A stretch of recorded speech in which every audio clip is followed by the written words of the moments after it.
people will always people will tell you that, you should follow your passion, follow your passion. For me, it's supposed to be, you should follow a problem that you're passionate about solving. You know what I mean? It's really, Mark Cuban said it so well. It's following your effort. Hey everyone, it's me again, Jay Christ, and welcome to another episode of the Design Live Show. In this episode, I sat down with Kia Alvarez-Abrera. Kia started as an advertising copywriter and marketing officer before moving her way up to become a widely experienced accounts and production manager, having handled conferences, concerts, campaigns, award shows in her 10 years in the advertising industry. She holds a bachelor's degree in film from the University of the Philippines, Diliman, and was a trainee of the Philippine Madrigal Singers. She is the co-founder and chief executive officer of Braveworks Incorporated. It's a creative agency that specializes in video production, motion design, and communication strategy that uses transformative storytelling. She is also a brand new author or co-writer of WTF, Unlock Your Creativity by Asking the Right Questions with Francis Miranda, as well as a speaker and trainer who focuses on design thinking, social marketing, and shameless creativity. In this episode, we talk about her design life story from ground up, why storytelling is so powerful, and how you can apply it for your own brand and business. The big climate change that we are experiencing in the advertising industry, and why going digital is the best way to capture your target niche, why content is still king until today, and the enormous potential of creative industry and how you can take advantage of it, and the power of being brave about your creativity, and how unleashing creativity can actually create impact, and a lot more. So this is a really great episode with Kia, and I really learned a ton from Kia, so I'm super excited to share with you all, and hopefully you'll enjoy this as much as I do. And before we dive into this episode, please subscribe on any of your favorite podcasting app, including Spotify, SoundCloud, or Apple Podcasts, or Google Podcasts, or wherever you are listening to the podcast. Make sure you bookmark it, or make sure you subscribe it and leave a review and honest feedback about it. And in that way, you are helping me to reach more people. Alright, so without further ado, I hope you enjoy this episode. You're listening to the Design Life Show, a podcast that's helping everyone grow to live a meaningful and creative life. It's me, Jay Christ, a designer from the Philippines, best known for being an advocate of essentialism and optimism. I'm sitting down with awesome people to talk about their journey, their process, and the lessons they've learned along the way. Hey everyone, it's me again, Jay Christ, and welcome to another episode of the Design Live Show. And I'm super stoked tonight. Actually, we're recording it tonight at 8 p.m. And I'm super stoked to have Kia Alvarez on the show. And Kia, how are you? Thank you so much for dropping by on the podcast. How are you? Great, thanks for having me. Well, I know it's been a challenging last 3 months, but we've been great. We've been doing good. Yeah. That's good to hear, and I really appreciate it, even though you have busy schedules. I know you have a lot of things going on the background, right? So just to give context in these episodes, before we dive on your creative journey, your stories, especially your design life stories for our listeners, can you give a little bit about your background and what are you doing right now? Well, right now, personally, I'm a new mom. I just gave birth last November, so that's a major thing that's been going on. But career-wise, professional-wise, I actually have a background in film. I graduated film from the University of the Philippines in Diliman in 2010, and from there I went through different marketing and advertising jobs before in 2014. I finally let go of the employment situation and went to found our own creative agency with my then boyfriend and now husband and business partner.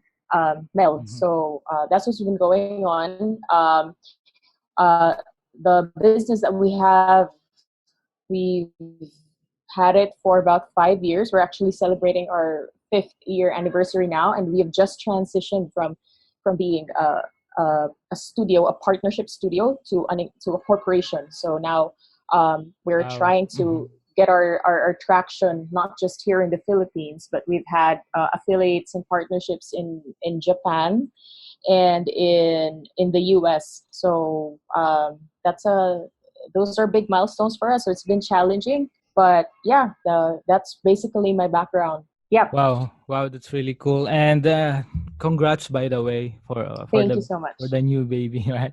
So yeah, Thank you. I'm actually a husband as well. So I'm a Hmm. devoted husband, and I have a 11-month-old daughter. So Oh, yeah, that's so nice. it's Yeah, my back daughter is too. starting to ache now, so, because she's practicing to walk and to run, you know. Oh my gosh, we're gonna get there soon. For sure, for sure. So I'll give you a Yeah. head up, a heads up, right?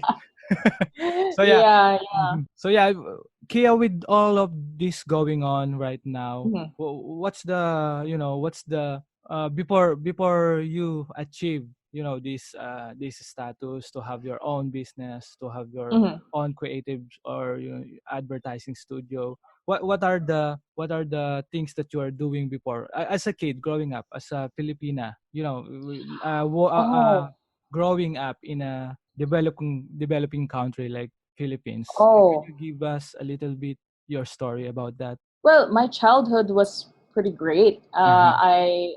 The world was my oyster when I was a kid. Mhm. Actually, my first language was actually Hiligaynon because Mhm. I was born here in Quezon City, but I spent most of my childhood in Negros Occidental. What's Hiligaynon? So Just to Hiligaynon is the official language of Negros Occidental and Gotcha. Iloilo.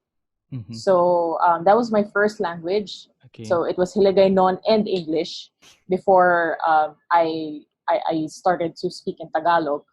But yeah, I spent most of my childhood in Negros Occidental, and even then I was like a diva. Like, you know, Yeah. I loved performing. I loved singing. When I was 5 years old, I think that was my first singing competition. I didn't win, of course, but Mhm. I knew that I was gravitating towards the creative arts. It wasn't just in the realm of performing, but I really loved creating stuff. So apart from that, I really excelled in school. I loved learning. I loved going to school. People think that I was a nerd for being like that, but I just love learning. I fell in love with learning, and I fell in love with creating things. And my first love was actually writing. So I loved Mhm. creating poems. I loved. I just. I was. I had a real passion for reading and looking at other people's work and how um, they took words and formed them into poetry, and how everything was structured together and made something beautiful. So that was really really fascinating to me. And then I fell in love with music. I fell in love with Uh-huh. songs. I fell in love with singing and just really performing. So everything that had to do with the arts, I really loved. Um, that's why when I was in high school, my mom would complain because it's not that I was barely home, but I would always go home late because I had a lot of extracurricular activities at school. And I wanted to do it all. I just wanted to do everything. Like, but my mom was worried, or my parents were worried that I would be like a jack of all trades and master of none. I couldn't focus Uh-huh. on just one thing, as I wanted to create so many things. So then, when I got to college, I I was torn between taking a music course and taking mass communications. So I decided to go for film uh, from the at the University of the Philippines. So I went to film because it catered to a lot of my interests. So I mean, I mentioned that I really wanted to do it all.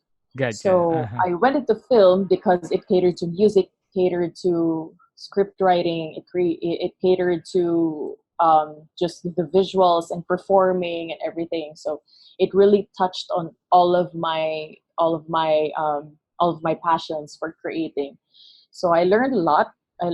But at the same time, I couldn't let go of music. So I auditioned for choirs. I first auditioned for the University of the Philippines Singing Ambassadors, which I became a trainee for 6 months. And then I realized that it was really, really hard to juggle that uh, with my film course. So I let that go for a little while. And then in 2009, I think I was in third year of college when I decided to audition for the Philippine Madrigal Singers. So that's when that opened my eyes to an entirely new world where I met people who were creating songs and were arranging songs from Uh-huh. different languages and different perspectives. And whenever we rehearse in the Madrigal Singers, our conductor would always give us the background of a piece before we started singing it, so we could really internalize what we were singing. And that opened my ears even more to how big the world really is when it comes to creative work. And then Mm-hmm. from there, part of my training, I was sent to Europe with a different choir, and we competed in Europe, and I also got a chance to learn music in Germany.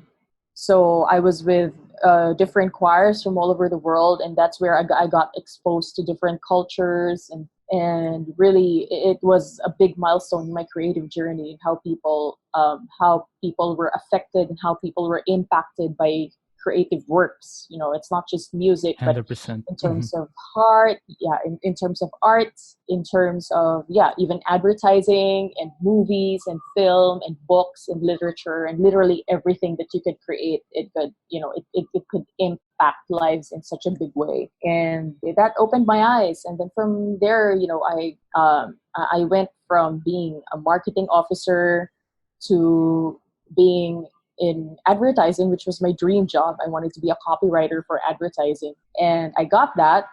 And then after my Europe trip, I went to a different advertising company. So that's when I became a project manager, an account manager, and then from there, I learned like the ropes of business, of how to handle people, take care of clients, and things like that. Before finally, I found my true calling in becoming a creative entrepreneur. Yeah. So that's Mm-hmm. sort of how it led to being here to where we are now. And the rest is history, right? So The rest is history. yeah.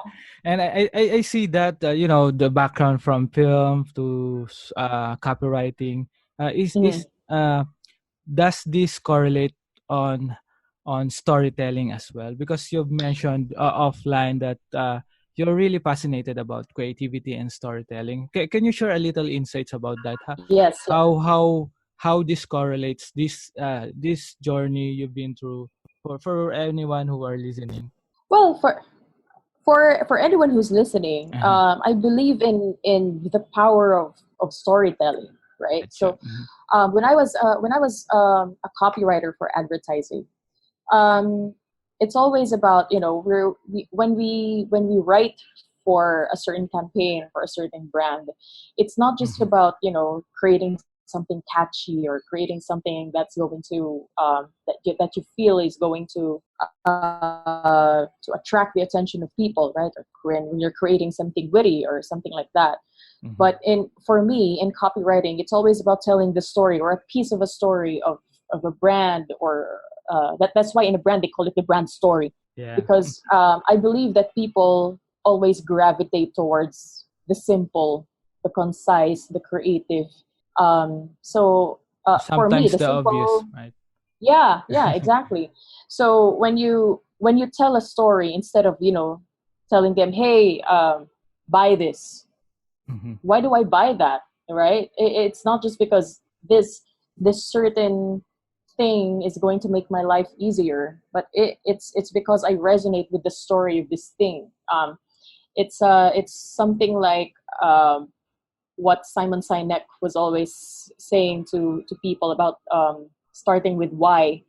Because the why is the powerful story behind everything. When he 100%. took the example of Apple versus Dell, and he says, Dell is going to tell you, we sell great computers, and then um, great. Then what? You sell great computers, but Apple, they always start with, we believe in challenging the status quo.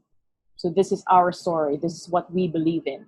So people now tend to gravitate towards a brand that they resonate with. It's not just, Apple and Dell, they both Yeah. sell great computers, but Apple has a crazy fan base. They're becoming raving fans. They're becoming loyal to a brand. I It's feel that because they they are resonate a with the cult story. now. Yeah. So every time I go to talks or seminars, Apple and Google and Facebook, it's always up there with all of these success stories. It's because they resonate with people. 100%. They know what people want. They know, they have an intimate relationship. Like, I think that's what a brand is, right? It's like having an intimate relationship with your customers and knowing the stories of these customers and telling their own story.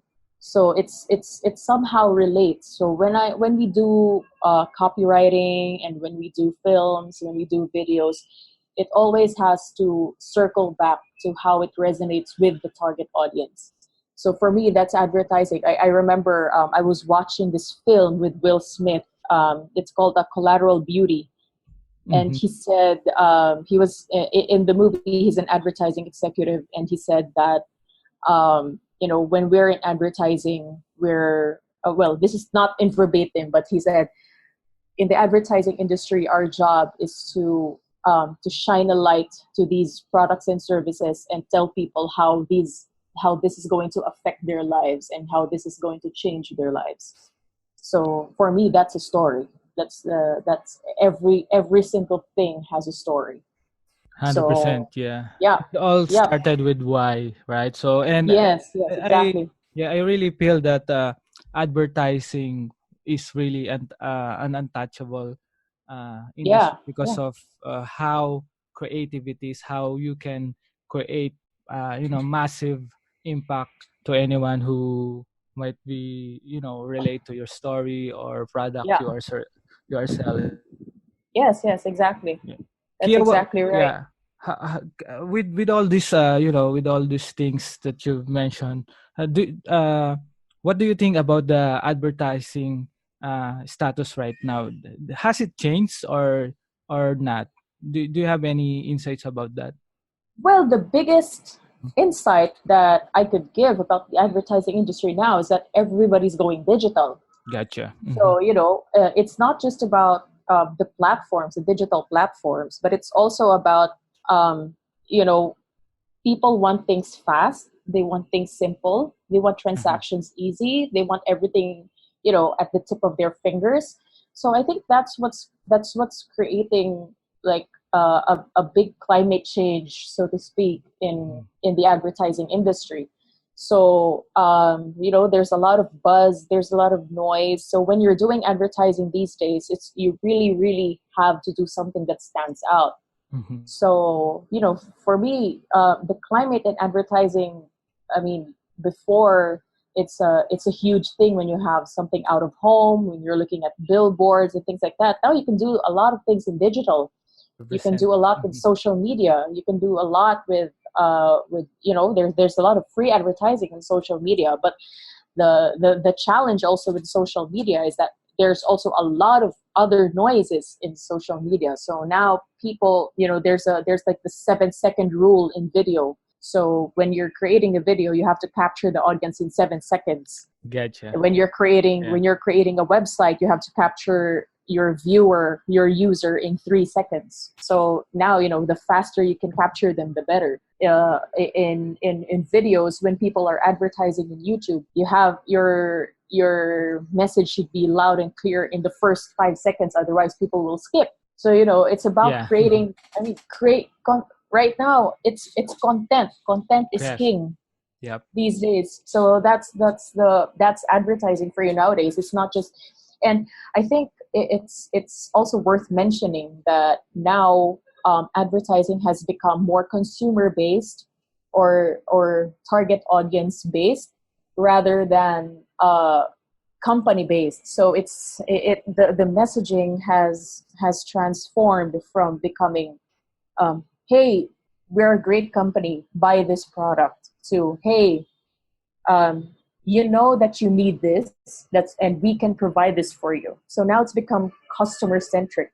Advertising messages has become customer centric rather than, oh, we're such a great company, you should buy from us, to now it's hey, you need something like this to make your life easier. So now it's become you instead of we. So I think that's one of the biggest changes now. People are looking for things that will serve them, things that will make their lives easier, especially in a climate like this where everything's so fast and everything points to accessibility and technology. So it's there's a lot of changes in advertising when it comes to that. But I think for me, the biggest thing is, number one, the advertising climate in the digital world. And at the same time, it's the transition of the messaging from, company-centered to customer-centered. Yeah, 100%. Yeah. And I think that's really, a creative agency comes in, how to Yeah. strategize, really how to communicate your message or your services or product Yes. in Yes.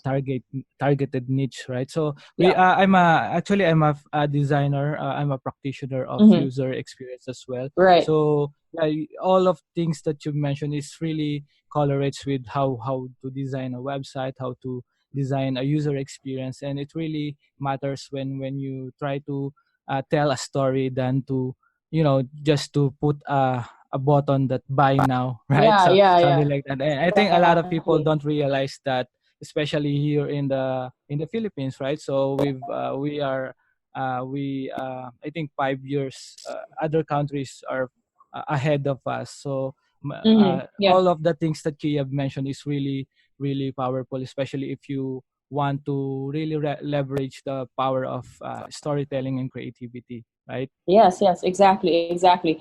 Actually, when you Mm-hmm. look at the statistics these days, as of, I think it's as of 2018 or 2019, that the creative industries, Uh-huh. the potential of the creative industries is now at 2.3. I'm not sure if it's 2.3 or 2.6 billion dollars around the Wow. world. So Wow.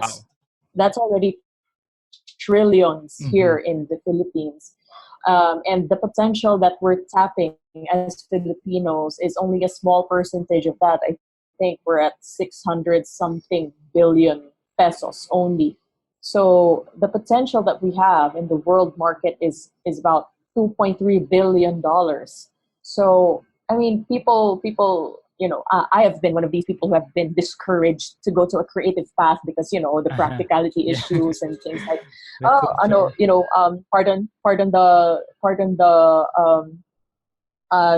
uh, pardon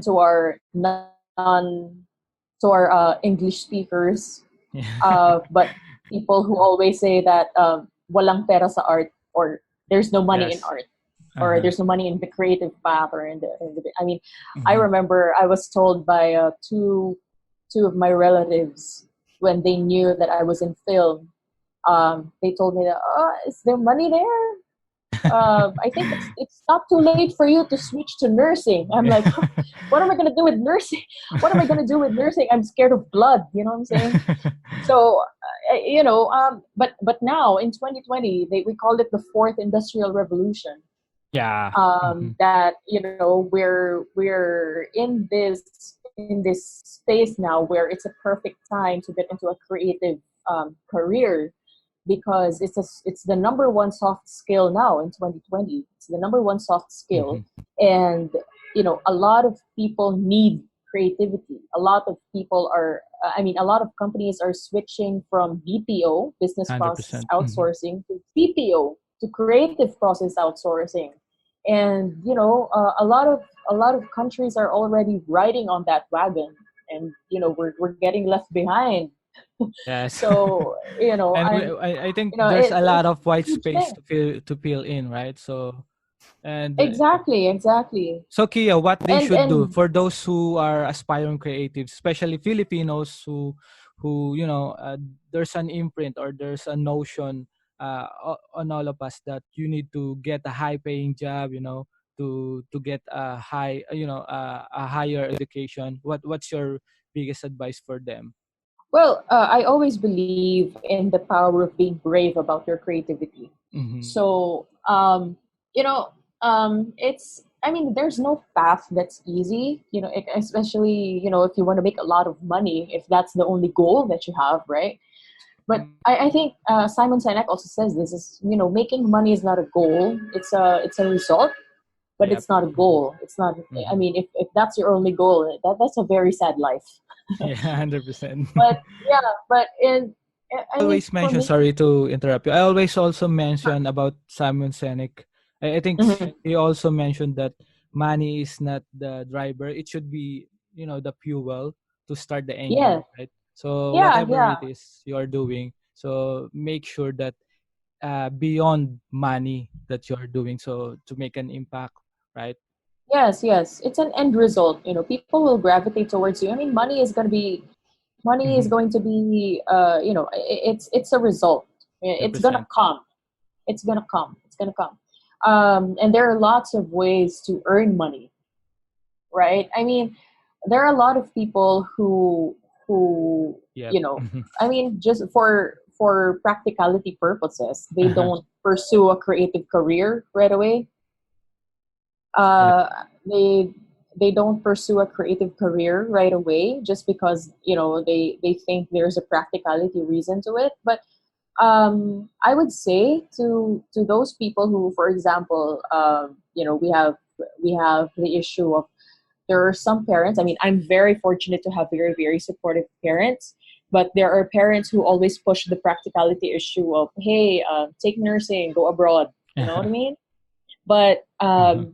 I would, if I didn't have that much of a choice, I would pursue something like that. If you really want to make your parents happy and you want to avoid conflict, and you want to take up nursing, then God bless you for doing that. But don't let go of a creative dream. Make it a side hustle. So, it's going to take away some time for yourself and things like that. But if you want to make it a side hustle, that's very, very possible. And then, that drives in some fulfillment for you. And then, if it's enough, if you're already earning enough to sustain you, then slowly let go of the nursing dream and go to your creative dream, whatever works for you. But if you really want to go, if I'm not hating on people who Yeah. I'm not stepping on their toes or anything, Uh-huh. but I'm just talking to those who really, really want to pursue a creative dream and got stuck in a job, or in a job that they don't like because somebody else wanted them to be in that job. So, for me, there's never anything wrong with pursuing a path to a creative career because you want to, and you wanted to impact people. You wanted to impact people in the way that you know how, in using something that you're very good at. So, it's just, there's no point in taking something that you think it's is practical. I think being practical, sometimes for a lot of people, it's just a way for them to cover a fear of pursuing something that's they feel is so high risk. But if you're 100%. looking at it but if you're looking at it, it's you're walking into an industry now. You're walking into a time now where creativity is a really, really, really in demand skill. So, for me, what I would advise, or I mean, if people will take it, is to just do it. Be brave about your creativity. You just never know who you're going to impact with what you can create. So, and I'm one who believes in the creativity in every single person out there. I mean, people will always equate creativity with like visuals and Uh-huh. performing arts and art and things like that. For me, creativity is just simply problem solving. 100%. If you know how to take elements of the world and use that to navigate through troubleshooting or problem solving. If you're a math whiz, you're a creative person. You're using numbers, right? Yeah. Uh-huh. Or if you're an engineer, you're in the sciences. It's never a question of science versus art. It's Yes. really how you take elements of the universe, or elements of people's emotions, and how you take all of those and and create something new, and create a masterpiece, and create something that solves people's problems. That's creativity for me. I mean, you're precisely getting the word create from creativity. If you can create something, then you're a creative person. Yes, So it's just, 100%. Mhm. it's Actually, it's yeah, just I think I said this a trillion times in the podcast as well, that everyone is a creative, right? So there's a yes, book called exactly. what you call book from David Kelly, so founder of IDEO, so Yeah, creative confidence. creative confidence, right? So have you Yeah, heard it's that? one of Yeah. my favorite books. Yes, Yeah, that's really really one of cool. my favorite You books. know, Yeah. like what Kia said, it's about connecting the dots, right? So it's about solving the problem and finding the right balance of uh, you know practicality and creating, yeah, the ideas into actionable or the physical form, right? So something like that. So I might misquote it, but that's how I interpret it. How about you, Kia? What's your interpretations about that book? Well, I love the way that they coined creative Uh-huh. confidence, right? Because I mean, Uh-huh. I resonate highly with it, because my mantra is being brave about your creativity. Yeah. Because I Mm-hmm. believe my belief is that everybody is creative. It's just that not everybody is brave about their creativity. So that's why Getcha. it doesn't come out. That's why it's buried in there somewhere. It's buried with the Ooh. fear. It's buried with wanting to be practical. It's buried with people wanting instant gratification, or it's buried with all of the expectations from somebody else. You know what I mean? So people don't persevere with creativity as much as they want to, because it's being buried by fear, any fear of some sort. So pursuing creativity sometimes for some people is a big risk, and you can't blame them Mm-hmm. for that. Yeah. But yeah, I love the way David Kelly and people at IDEO University, I don't know, IDEO U, right? IDEO U, Yep. Mm-hmm. that having creative confidence and doing design thinking. I'm a huge fan of design thinking because it always starts with people's empathy. And 100%. Mm-hmm. yeah. So if you can create a solution for people's problems and do that in a creative way, you're creative. You're a creative. So it's Mm-hmm. it's just a matter of being brave about your creativity and having, as David Kelly says, having creative confidence. 100%, and I think that's Yeah. really powerful as well, for especially for those who want to jump in or jump ship from another job to creative entrepreneurship. There's a lot of Yeah. white space, like what Kia said, to be filled Mm-hmm. in. So we welcome you here, right? So Yeah, yeah. Actually, that's what happened to us. My husband and I, when we were uh-huh. working at an advertising company, we didn't really resonate with their message or with the uh, way they did things. It felt like creativity became a commodity instead of something that people individually do and people that individually have. It's like you're being asked to just churn out all these artworks and not really understanding the message and the story behind people that these companies want to help, or you're not really looking at something deeper. So we said that we no longer resonated with this company that we used to work with. That's why we got out of there and we started something on our own. And when we started that, we started seeing more fulfillment, and then we saw results in the things that we did. We saw that people were getting, we saw the impact that these works were creating in other people's lives. So, your creativity can change the world. It can change people. I mean, one creative impact at a time. 100%. It doesn't have to. You don't have to be, doing something grandiose at the start of it. You just start. You can start small, but whatever it is, you just start something. Yeah, actually, it's weird because we're recording this podcast remotely. So, these these things doesn't exist 5-10 years ago. So, right. Yes, So, and exactly. I'm just sad because a lot of people, especially Filipinos, don't realize how powerful it is, right? So, how powerful their story. And by the way, speaking of storytelling, Kia, if someone, so it just pop up on my head this question, Mm-hmm. if someone who want to really be brave on creating something through storytelling, how they can transform their story into tangible solution or tangible result for their target niche or target market. What's your biggest advice for them?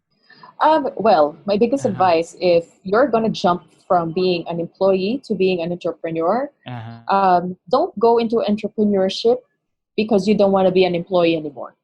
Gotcha. Don't go into creative entrepreneurship if you're not ready to put in the work, to put in, you know, 50 hours a week or 80 hours a week, Mm-hmm. for you to develop your business, for you to develop whatever it is that you want to create. And second, when you're going into a creative niche, don't just go into a niche, or don't try to stand out from everybody just because for the sake of being different from everybody else. If you want to go into a creative profession, make sure it's something that you're good at. It's something that it's something that you're good at, and it's something that you're not going to get tired of doing every single day. And then Mm-hmm. people will tell you that you should follow your passion. For me, it's supposed to be, you should follow a problem that you're passionate about solving. You know what I mean? So Uh-huh. it's not Yeah. just following your passion. It's following. It's really. Mark Cuban said it so well. It's following your effort. Instead of following your passion, you follow Uh-huh. your effort. For me, for me, it's about following a problem that you're passionate about solving. Because as long as this problem is not yet solved, you're not going to sleep until you solve it. So you're going to do whatever it takes. The perseverance is going to come Uh-huh. from there, because you really really want to solve this problem. So if you really want to solve Mm-hmm. this problem, you're going to create tangible action steps in order to get there. So if you're just going to follow your passion, passion can sometimes die down. There are some days where you're not going to feel passionate. Yep. But if you're going to look at a problem and be passionate about solving it, there's always going to be days when you're not going to be passionate about something. But these problems, the problem that you're trying to solve, it's going to go on. It's going to, it's still going to be there even if you're not passionate. So, um, Yeah, yeah. so if if you're going to be passionate about something, it might as well be being passionate about solving a problem. So Uh-huh. I think creativity comes from there. Creativity, it spurts from people wanting to create a better way, or do something better, or do something more. Um, so that's what I would give. And then if they do make this leap, they do finally get to be in that path of being a creative entrepreneur, um, is one of my favorite things, or one of my favorite mantras is that, um, if if you get profit, that's great. If you don't get profit, or if you lose money, that's tuition fee. So Yeah. that's Yes. always what I tried. I Mhm. mean, you're always going to learn something either way. I mean, in the 5 years that our company has been in place, we've had a lot of tuition fee. We've Uh-huh. lost money. We've been in Yes. rock bottom, but we're still here because Yes. we're passionate about Mhm. solving people's problems. So 100%. that's,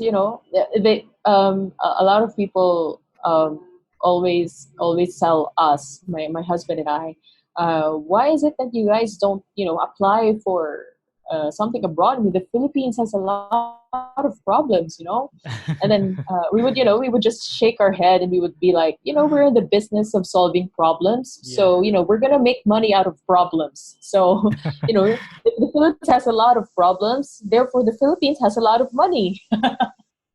100%. Yeah, actually, it's weird because there's a lot of problem here, right? So we need more problem solvers like you, right? Yeah, like you guys. Yeah, like a lot of people in the Philippines. I mean, Filipinos are creative. Filipinos are very creative, and we tend to underestimate that creativity. Sure. We do a lot of Uh-huh. great work around the world, and it's something to be proud of. That's Filipino pride right there. There's a lot of Yeah. people who are making it, just because we're unique. Like, we're Filipinos, we're a melting pot of so many cultures. So you know 100%. we have a lot of creativity. We have a lot of problems that we can solve. There's a lot of opportunity out there. 100%. Yeah, Yeah. actually, Kia, with regards to, with that, when someone tells you why you don't go abroad, what are you telling to them?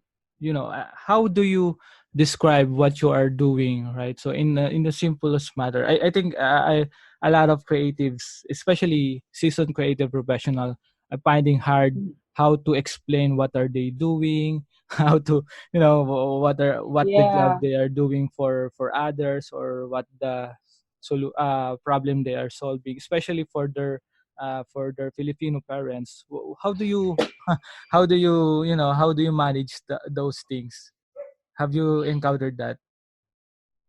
Well, yeah, when I mentioned before that, I was, I mean, I mean, I'm fortunate to have very supportive parents, right? That's something Yeah. that I mentioned before. And then, Mm-hmm. I have relatives and even, parents of my classmates telling me that, because I was an honor student at school, and they told me that, I'm wasting my brain on something as mediocre as a creative path, things like Mm-hmm. that.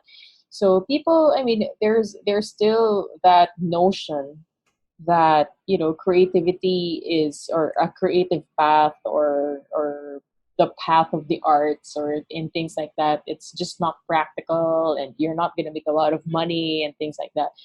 So when that happens, um, well, first of all, I would always um, make an emphasis on, I'm never going to be successful in a field that I'm mediocre at. Gotcha. So it Mm-hmm. doesn't matter if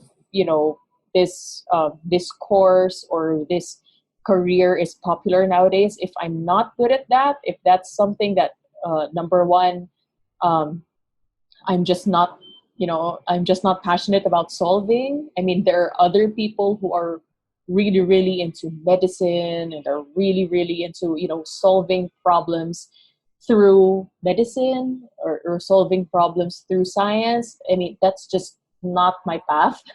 Yep. because so that's something Uh-huh. that I've always been taught. It doesn't matter if something, if a career path is going to make you more money, but you're never going to be fulfilled, and you're never going to be successful in anything if if it's just something that you're not good at.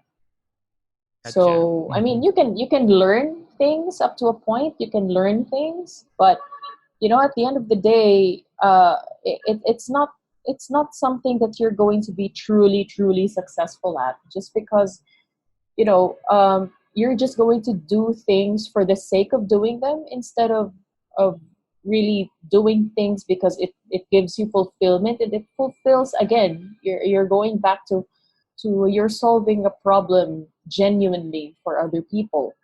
So you're only going to be as good as how much time and how much you want to learn from a certain, just up to a certain point. So, Gotcha.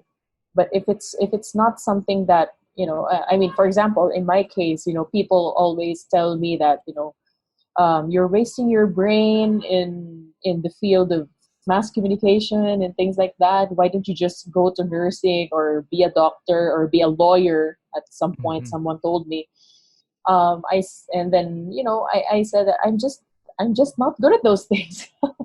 Yeah, simple, I'm just right? I mean right I mean Yeah. I'm gonna it's going to take me twice as much effort to be successful in Mhm. that field rather than going into this field, because I love being in this field.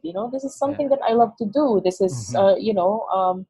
uh, this is a path, or this is an avenue that I really like doing, and I know that I'm going to impact you know people better with this. And at the end of the day, some people are just not going to understand that. Yeah.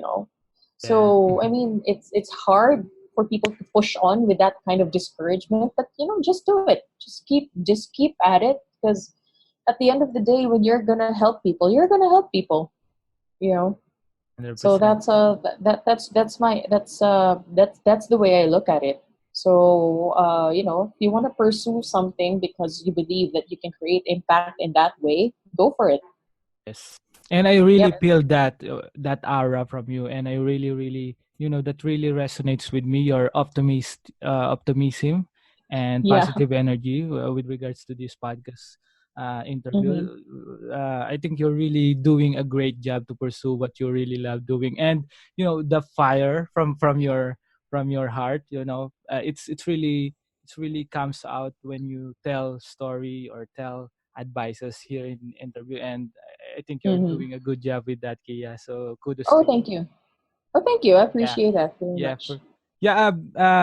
Actually, you mentioned as well, right? So sometimes, being creatives, some people might find it we're arrogant, something like that. But Hmm. we're just Yeah. logical and trying to be, trying to beat the negativity. And you've mentioned that you co-authored a Hello. yeah, you co-authored Hello. a book. Sorry, hello. That's it. Yeah. Yeah, Yep. Javier. You co-authored a book with Francis Miranda. Can you share a little bit about that? So, for those who are not familiar with that book, for especially for TDLS audience, that might be interested. Yeah. The book is called WTF, and it's the meaning that you think. Yeah, that's Yeah. what the fact, right? So what the fuck? Yeah. Okay. But the Yeah, the it's it's allowed called here. Don't worry. okay. So it's questions that sorry, it's unlock your creativity by asking the right questions. Gotcha. So Francis and I, we broke down 10 questions there that you have to ask in order Mm-hmm. for your creativity to be unlocked. So it springs from like, how can I do more, or Mm-hmm. just things like that. I mean, people should read the book. Yeah, for sure. Yeah, we don't want Yeah. to, So spill that beans to this yeah, yeah, episode. yeah, Check yeah. that out. So And I'm it's a really trade secret. fascinated about that as well. I'll grab some for sure, and especially I love I to can send read it a to book. you if I still have copies. I think I Sure. still I have would. copies. Yeah, I would really appreciate it. That means the world to me. So yeah. Sure, sure, sure. And if there's anyone interested as well, where they can find it, is there any links that they can go Well, to check that out? um I believe it's still on Amazon. I'm not sure, but I have to Mm-hmm. check if it's up on Amazon. But they can always message me at Kia at Braveworks.Asia if they want a copy if they want a physical copy of the book. So Gotcha. it's until supplies lasts. Yeah, check that out, Yeah, guys, the and for paper. sure I'll check that out as well. So before we wrap up this show, Mm-hmm. Kia, super, I wanna thank you a ton for Thank you. having some time to be on the podcast and all your powerful insight, especially the creativity and bravery part. Mm-hmm. So that's really resonates with me, especially the Filipino audience who want to really create what they want to create. So Mm-hmm. so Yeah, it's yeah. simple as that. But it's simple, but it's it's hard without the guidance of creative entrepreneur like you. So thank you so much for all of the valuable insights with that. So for those who are interested to know more about you, or if they have any questions, what are the links that they can go to or check you out? Well, to know more about our work, we Yeah. still Mm-hmm. give workshops about this, about creative bravery, and about design thinking and things like that. They can just go to our website, Mm-hmm. www.braveworks.asia. Gotcha. Yeah, that's it. Braveworks.asia. Gotcha. Braveworks, yes. That's why we love the brave.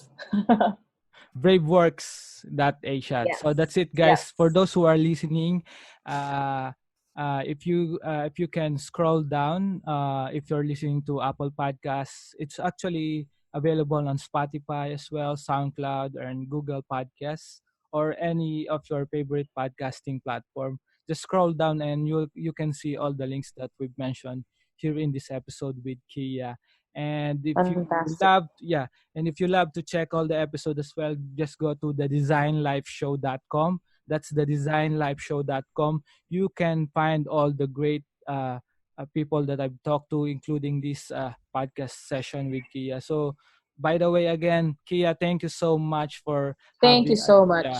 thank you so much for Thanks for having having me. time. Yeah, thank you. Thank you so much for having me. It's so great that you have this platform for creative Yeah, people who really want to be brave about their creativity. for sure. It's a blessing for people to have this kind of platform to listen to and to be Yeah, inspired, so that they have like tidbits of what they can do, or they have an idea of what they can do in order to pursue something in creativity and in design and in any other arena that's yes. uh, that's Thank related to being a creative person, creative Thank you, entrepreneur. Kia. Thank you so much, Thank you. Kia. Thank you It for won't this. work without some great entrepreneurs and creatives like you. So it's really pleasure for me, and a great and massive experience or learning experience for me as well. Yeah, thank you so much. Fantastic. Thank you so much. And that's it. So thank you so much, guys, for listening again to the podcast, and I really appreciate it.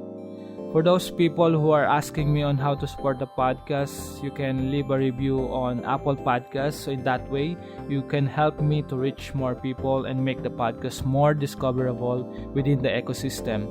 You can also take a screenshot of this podcast and share it with your friends, colleagues, or to anyone that might be interested in this kind of contents. You can also support the podcast monetarily by visiting jchristeves.com/donate or patreon.com/TDLS. And you can also shop courses and tools online to design the life you really deserve by visiting my shop at shop.jchristeves.com. And you can book a call today. I don't bite, just let me know, guys. So the last one would be also by listening and to all the podcast episode and previous episode. And however you support my message, however small that is, more than enough, and it means the world to me. So thank you so much, and see you again next time.